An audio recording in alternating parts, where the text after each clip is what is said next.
So I'm player one. Yeah, it feels weird. Someone else is player one in my house. Okay. Well, we've got to beat. We're playing a game of FIFA, by the way. We've got to beat Chelsea, West Ham, surely. Hang on, all right, Chelsea West Ham it is. I got you. Yeah, all right. So I'll be West Ham, you be Chelsea. Right. Little bit mismatched on this game, but You're already making excuses. What is going on there? See, my excuse is I've got a camera in the way, so I can't actually see the full screen. You know. But thanks for joining us, by the way. Nicky Hawkins, West Ham Fan TV here with Louis Beneventi, previewing the Chelsea game. I'm excited for this game, mate. This game, not the actual game. That kind of scares me. I'm not gonna lie. Yeah. What's scaring you about it? I just think you lot are quite good. I think that's the best way to say I it. think that's a nice compliment, man. I worry purely because I think the way that we're playing at the minute, I think we're very, very lacklustre. And I know we've made a few signings over the past few days, but even so, it puts me on edge. Because I was obviously at your game the other day. Yeah. You went with a friend, didn't you? Yeah, and are we actually going to play, or are you? Yes, listen. I've just got to get myself sorted. You know, we've got to make sure that I give you the best game I possibly can. But yeah, no, we basically were in a position where we just don't look that strong. And you guys, the way you played against Spurs, you weren't unbelievable, but resilient. Exactly. You were resilient. You got the job done. You looked like you were going to win. Is that Jared Bowen? Looks like Burns victim. Did he not? A little bit, yeah. Looks like a Burns victim. But yeah, you guys look pretty good, and we were just not the same team we have been over the past few years under Thomas Tuchel. I think some of the football we played recently, we've just been so slow on the ball. And the fat push, I got excited. Also, I was mainly watching Declan Rice. Let's be honest. He's scouting, are you? Yeah, I was there, mate. I was just trying to get everything sorted. Do you know what I mean? Him and Jared Bowen, I want both of them.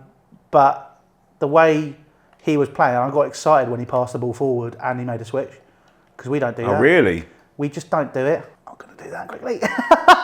We just don't do it. And it's when we do play, we just always seem to want to go around the M25 when we're playing. Like the whole time, it's always just like, if we're playing five at the back, left wing back, centre back, whatever, you know, we can't actually, oh my Christ, we can't actually seem to get the job done. Yeah. And we just, by the time that we move the ball forward, we just look like, well, the other team's already reset. And the one thing that you guys were very good at in that game against Spurs was, apart from when they hit you on the counter, yeah, you just set up really well defensively, and it feels like we don't want to be any good defensively. Well, you spent the most money in the transfer window, so you've got to have solidified something. You even signed a couple on deadline day. Yeah, I mean, I think that Southampton game that's when Thomas Tuchel said, I want to dip back into the market for a centre midfielder, and very nearly fucked it up, I think is the best way of saying that. I'm not going to sugarcoat it, because he sold two defensive midfielders. Yeah. In the time, oh come on!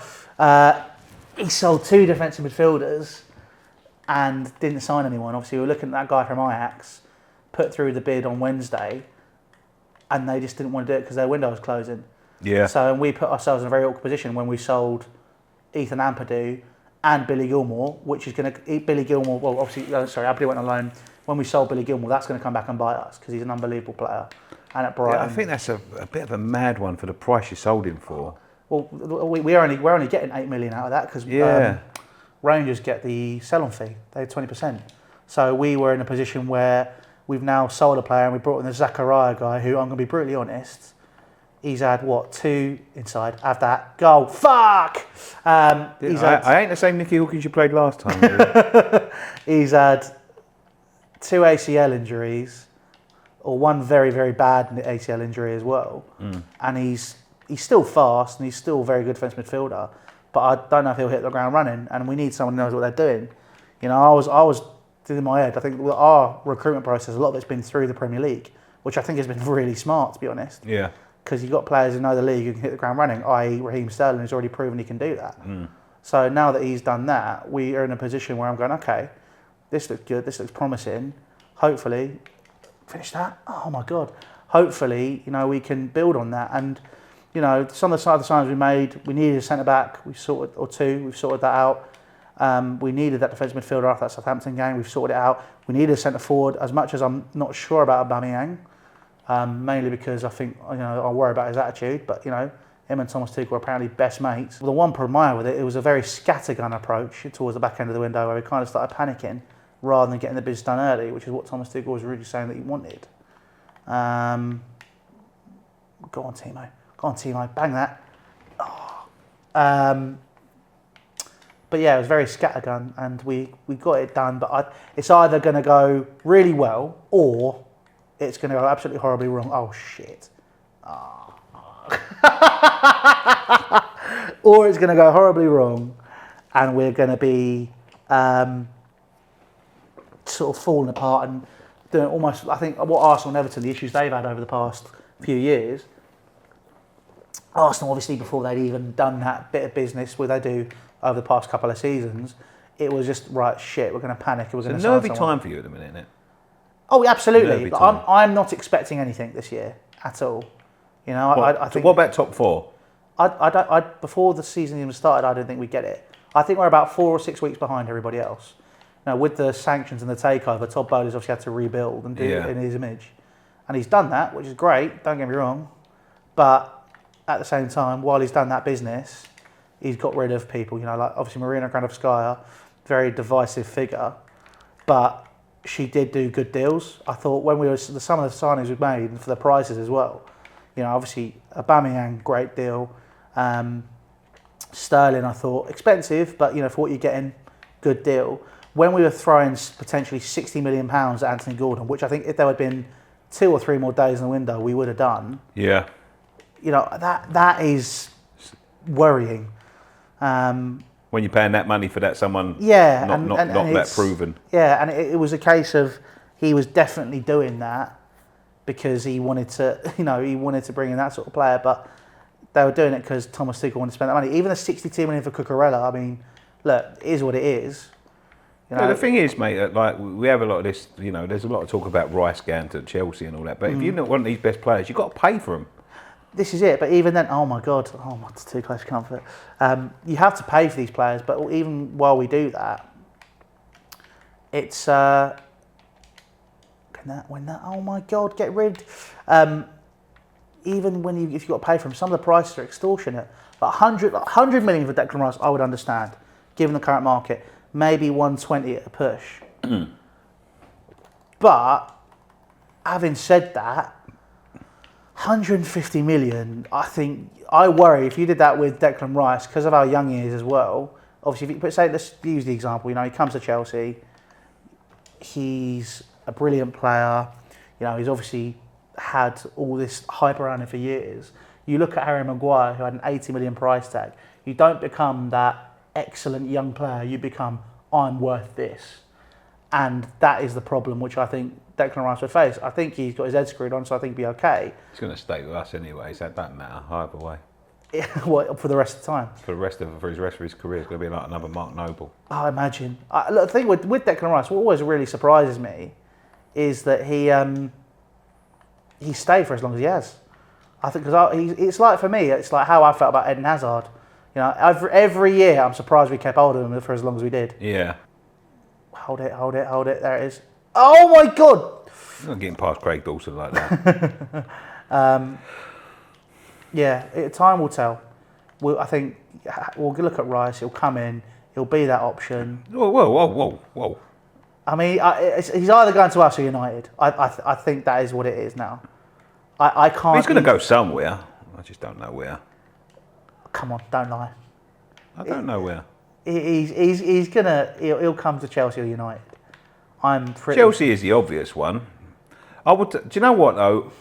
I was saying this because I was saying about Conor Gallagher and Brozier this season. I would have taken both of them at West Ham. I was really surprised when he. I thought we would go in with the promise that we would sell him to you next year, giving you the first option for both of them. I mean, because you were trying to buy Brozier, weren't you? We was trying to buy Brozier at one point, but I would have taken a sale on Gallagher and a loan on Brozier for first refusal on Rice, if you know what I mean. I mean, that would be a pretty intelligent move. Because it would be sort of like a replacement for Rice in a way, although they do play a bit differently. But it would be a replacement for Rice in the same position. I mean, and a good striker that we could work with as a pair. I think so. Gallagher's not really the same as Rice. He's not the same, but same position. He'd be playing that in that same. Well, in defensive midfield. Yeah, he would be. He's not a DM. He's more of an attacking midfielder. We've got Paqueta now, is that what So you got Paqueta. I think so. When he was at Palace, obviously, Conor Gallagher was playing as that lad who was sort of linking up the play. He was almost like a water boy, but he was like he linked up the play between him and Eze. That's not where I wanted it. I've got to do something here, boys. Got to do something. Oh, for lovely feet. That's wrong with Lukaku. Not doing anything. That's a surprise. You know, we had the player there, and obviously at Palace he was a number 10, almost like an 8 and between a 10, and he would be someone. And Thomas Tuchel was a big fan. We can't play him in a double pivot, so that's obviously I think why we signed Zakaria. Yeah. So when we do play 5 at the back, you'll probably see Zakaria with somebody in the middle, probably Kovacic if he's fully fit, or Jorginho. I think he'll give Jorginho that ability a bit more to not have to worry about doing more defensive work. But even so, if we play 4-2-2, which is Thomas Tuchel's second choice,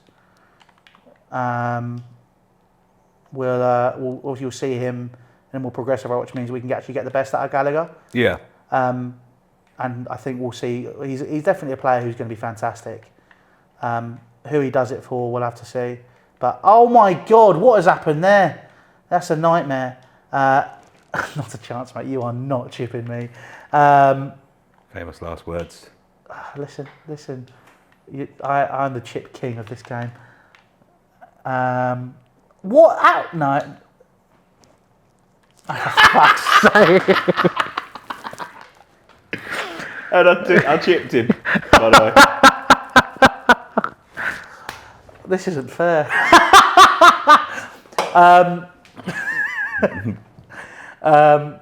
Look, I think we'll have to see what happens. But, you know, Gallagher, we should see the best out of him. I think he maybe could play a role, especially if we're playing... Oh my God, just shoot! Especially if we're playing 4-2-2, which is what I think we might do against you lot. Yeah. I think you might see it. It almost turns into a 4-4-2, to be honest. And I love that. I love a 4-4-2, mate. 4-4, flipping 2. Oh, mate, I am a big, avid Mike Bassett fan. Greatest manager to ever lived in my eyes. But we just have to deal with the situation. Gallagher is a fantastic player. The outcomes we've had, someone just shoot. Thank you. Bit late, but it'll work. 5 minutes left.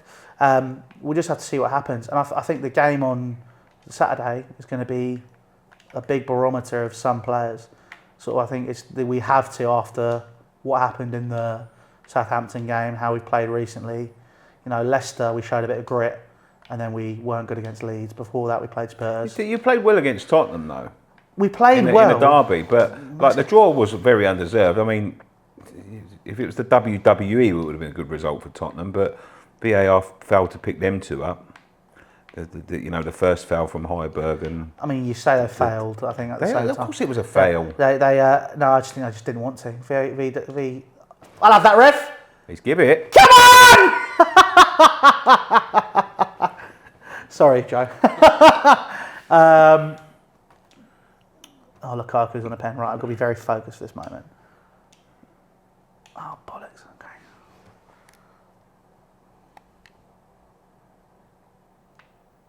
Come on! 2-2! Yes, let's go, boys! Love that! Great energy! This is a preview, not a game of FIFA, so come on. I got excited, sorry. But yeah, no, I think, look, we just have to turn up against you lot and make sure that we do the business and we carry on from there, because we've been so inconsistent all season. Like, I just want us to be. Give me a prediction. Better. I reckon it's going to be 1-1. 1-1. Yeah, I think we'll turn up, but then at the same time, you know, we'll have to. I think we'll have to dig in quite a lot, because I think you guys are playing so well at the minute. I worry about Paqueta. I really like him. He's only just got here, though. I know, but he's He's a good player. You can see he's a good player, but we'll have to see in terms of, you know, where he is right now, up to speed in the Premier League. You've got to bed in. You can't just hit the ground running like that. I don't think he'll play. What's happened with Scamacca? He was ill the other night. Was he ill? Was that why he didn't start? He had a virus. Yeah. Okay, so I mean, do you think he's going to do it in the Prem? Because I don't know if he is. Scamacca? Yeah. Yeah, he's got all the attributes. He's big, he's strong, he's fast. He's got all the attributes to be a top striker. I just hope they give him the service. Well, that's the thing. I think that's why he's signed Paqueta, isn't it? That's what he's there to do. You'd think so. I think. Let's see what David Moyes thinks. What David Moyes seems to... when I was at the game the other night, I thought his substitutions were a bit weird. Why do you play Angelo Bonner at left back? No, he went free at the back. Did he? Yeah, he went free at the back, put Fornals left wing back. He does that often. Fornals as a left wing back? Yeah, he plays there, mate. Fornals play anywhere. Hardest working man in the Premier League. Interesting. He's a good player, don't get me wrong, but I find it a bit weird that he's playing wing back, but it is what it is. I love him, Fornals. He's just lacks in quality sometimes in the final third. Someone's playing actually like as a left wing of a free. You know, he doesn't do that job very well, but he works so hard. You've invested the most in the transfer market. You know, losing games to people like Southampton, you know, 2 or 3 of them in a row, that can only get you so far. It's a new guy and safe. Bundle him in the net. Yeah, you know, you're right. It can only get you so far, but then at the same time, we have to do that. You know, I don't think the other way I look at it is who's out there right now who could replace him. People are going, getting Pochettino. Like, really? You'd want Pochettino last minute? Go on, boys. 3-2. Love that. Great energy. Let's keep going. But we just have to dig in and push on. Top 6 is kind of the minimum I'd expect. You know, I don't. Yeah, you have to look at the top 6. I think you have to. If you don't get top 6, you're in real trouble. For me, I feel that I think Arsenal and Spurs are just that little bit further ahead of us. You know, I think, Arsenal. Yeah, I think in terms of their progress, they've invested That's well. The only problem Arsenal is they don't keep Gabriel Jesus fit. They basically got the same team they had last year, and that is where it could go wrong for them because I don't think they'd have the firepower. But having said that, they'd definitely be the sort of club who, now they've got the infrastructure in place, they're going to push forward. I think after how they ended last year, Champions League should be a minimum expectation. But then you've got Tottenham as well, who have obviously got a director of football. The ones I'm worried about is Newcastle, if I'm honest. I think Newcastle, I don't think they'll break the top 6. I think it'll be you and them will get, great block, it will get the Europa Conference League again. Yeah. They're doing well though. They're doing well, but again, you know, they've got to make those extra investments. I think just to do a bit more. They're going to be like what City were. It'll be a few years in Europa League, develop, and then they'll get there. Eddie Howe's not going to be the manager that's going to take them to the very top, but he'll be the one that lays the groundwork. Was that it? Game over? Love that. 3-2. No, good game, man. 3-2. Does that look like getting a hat trick? Yeah. So. But yeah, look, I think it's going to be a very, very interesting game. I'm excited. I think it's going to be a good. You don't sound excited, to be honest, with your predictions. I was focused. Do you know what I mean? I think the way that we've played, we haven't been as strong as people expect us to, but I think that's purely because they haven't considered a lot of the situations that we're in. I think people are just saying new ownership, spent a lot of money, that's it. Yeah. And I think there's so much more to go into this behind the scenes. Bowley's got rid of Granovsky, he's got rid of Bruce Buck. They're consultants now within the club, but they're not really doing as much as they could be. Yeah. He's done all the transfers. He wants to bring a director of football. Apparently we're looking at Michael Edwards, but that won't be until Christmas. So we've still got infrastructure put in place there. He's back in Thomas Tuchel, which is nice to see.